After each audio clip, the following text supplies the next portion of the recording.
Hey friends, Sean from Draft Therapy here, and on today's review for you, could this be my arch rival?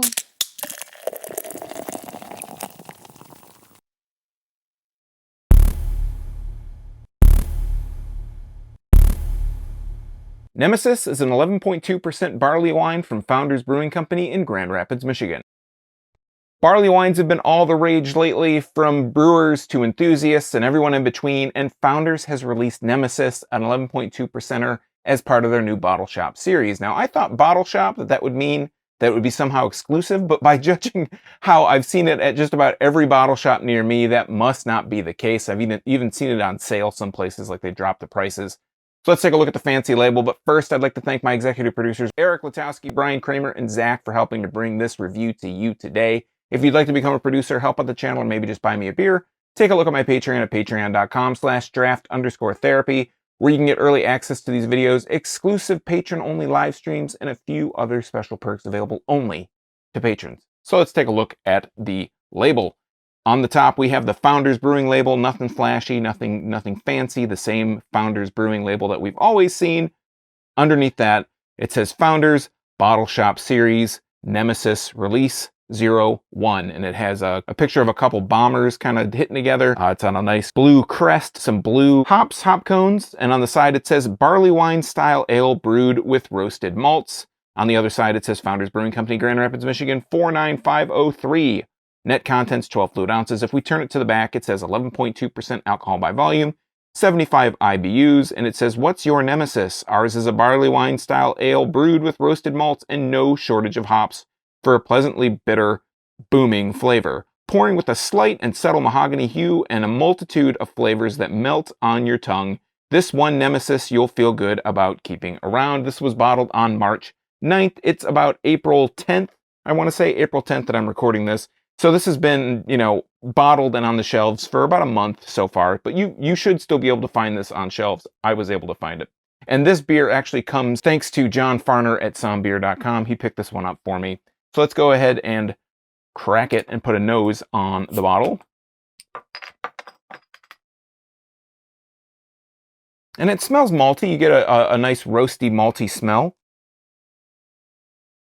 That's really the big, I guess I'm getting a bit of a sweet roasted malt smell. I'm not super familiar with barley wines, but we'll do our best here. So let's go ahead and pour it. And it is coming up pretty dark. It's not quite as dark as a stout, maybe dark as a thin porter. And pouring that, getting a pretty decent head on that, all things considered.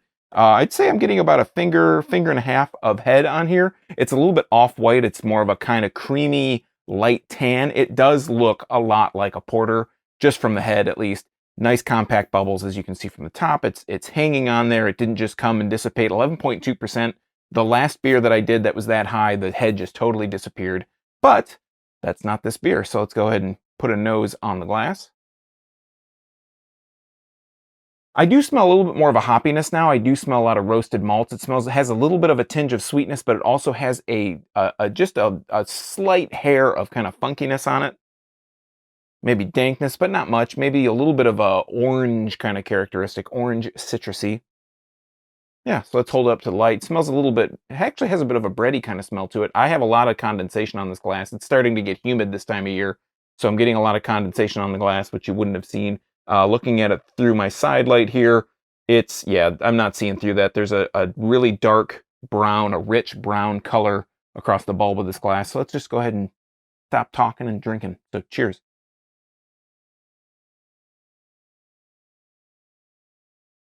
It's actually really very tasty. Like I said, I don't have a whole lot of experience with barley wines. The big barley wine experience I have is I bought Bigfoot from Sierra Nevada years ago, thinking that it was not a barley wine, not really realizing that's what it was.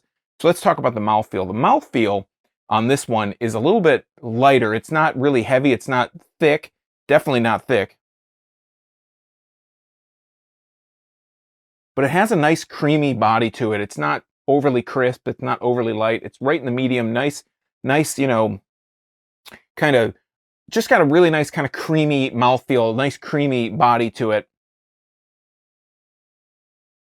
This is definitely a sipper.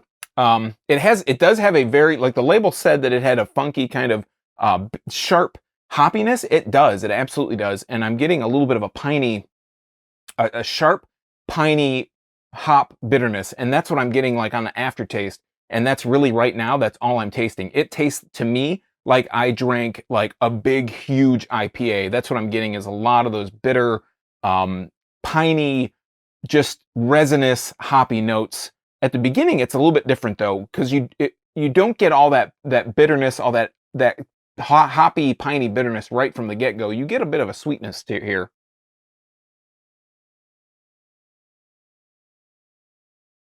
And it really, you know, it doesn't, to me, it tastes like almost like an IPA, but it has this malty, this roasty malty up front, and you can actually taste a lot of the hoppy bitterness from the beginning. From the beginning to the middle to the end, that hoppy, you ride this huge, like resinous hoppy wave throughout the entire flavor. But at the beginning, it starts out sweet, it starts out roasty, malty sweetness, you know, a lot of that malty sweetness, and then it just rides into this big just cascade, like this huge wave of, you know, the curl of the wave just crushes over you with this piney resinous hoppiness. It's really surprising. When I read that this was a barley wine, you know, barley wines are somewhat, you can consider them to be somewhat close to an IPA. Like if you age in a hop slam for a long time, all those kind of, you know, hoppy characteristics start to kind of fall out, and you get a lot more of this kind of barley wine flavor.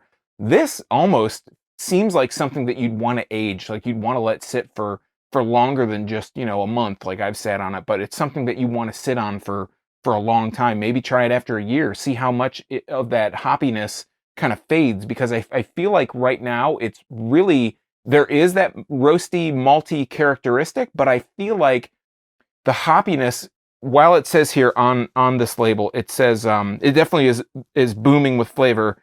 No shortage of hops. Now, all I'm really tasting in this is the hops. It's very tasty. I do enjoy the taste of it, but I can tell you that it is lopsided on the hops. Like if there was, you know, if we were doing a scale of like, you know, roasted maltiness to hoppiness, it's like 80% hoppiness is the flavor that I'm getting out of this. And I feel like if you are an IPA fan and maybe you avoided dark beers because you're like, well, I'm not really into dark beers, this is a barley wine for you, my friends, because it is so aggressively hoppy.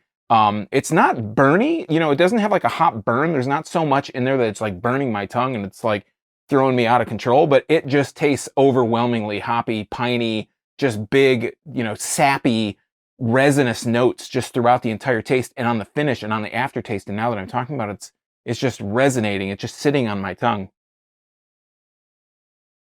But yeah, I mean, just outside of that, speaking about the 11.2%, it doesn't taste all that boozy. Like I'm not really feeling those boozy vibes out of this, because that hoppiness is so just, it's just the upfront. It is the big flavor that you get out of this beer. Like I said, they talk about, I just keep looking back on this, and they talk about the roasted malts.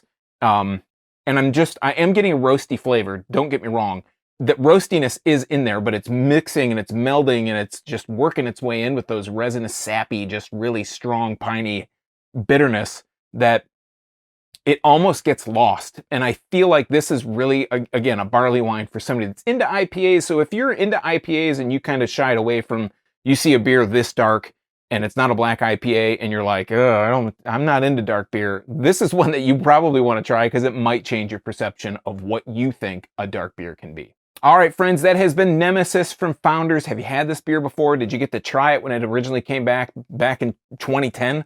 Let me know in the comments down below while you're down there. If you like beer, you might want to subscribe and click that bell, because I'm here talking about beer twice a week, Tuesdays and Thursdays. It's all for free for viewers just like you. And you might miss your newest favorite if you're not subscribed and getting those notifications. So until next time, I'm Sean from Draft Therapy. Thanks for stopping by. Remember, drink craft beer, support your local breweries, and most importantly, don't forget to treat yourself to a little draft therapy. Thanks for watching, everybody. Cheers. See you next time.